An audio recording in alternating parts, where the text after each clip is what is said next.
نحمدہ ونصلی علی رسولہ الکریم اما بعد۔ عزیز ساتھیو، ایک بادشاہ ظالم تھا۔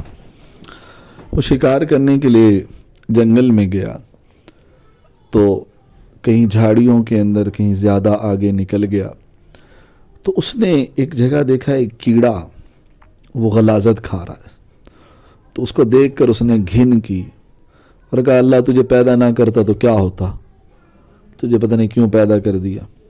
اتنا کہا اور اس کو حقارت سے دیکھا اور آگے گیا تو اس کو ٹھوکر لگی، وہیں بالکل قریب ہی وہ نیچے گرا، اس کو چوٹ لگ گئی۔ واپس آ گیا، مرہم پٹی کی گئی۔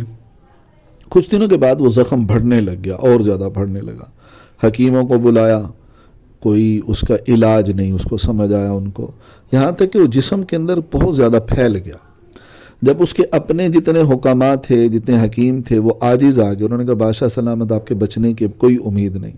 تو دوسری سلطنت سے کہیں اور سے اس نے کچھ حکیم کو بلوایا، تو ایک ماہر حکیم نے آ کر اس کا بغور جائزہ لیا، اس کو دیکھا اور دیکھ کر کہنے لگے بادشاہ سلامت، لگتا یوں ہے کہ آپ کسی غلاظت والی جگہ پر گرے ہیں، اور وہاں کافی سارے جراثیم تھے جو اس کے اندر پھیل گئے، جس طرح وائرس پھیلتا ہے۔ کہ اس کا علاج یہ ہے کہ وہاں جنگل میں ایک کیڑا ہوتا ہے جو ان جراثیم کو چن چن کے کھا لیتا ہے، اگر وہ کیڑا مل جائے تو پھر جو ہے آپ کا علاج ہو سکتا ہے۔ اس نے فوراً حکم دیا، کیڑا لایا گیا۔ اس نے جب اس کیڑے کو دیکھا تو پہچان گیا کہ یہ تو وہی کیڑا ہے، اسی طرح کا کیڑا ہے جو میں نے دیکھا تھا غلاظت کھاتے ہوئے۔ تو سجدے میں گر گیا بادشاہ، اللہ سے معافی مانگی کہ یا اللہ میں نے تیری مخلوق کو حقیر سمجھا اور اس کے متعلق حقیر جملے کہے کہ یہاں تک کہ میں مبتلا ہو گیا اس معاملے میں۔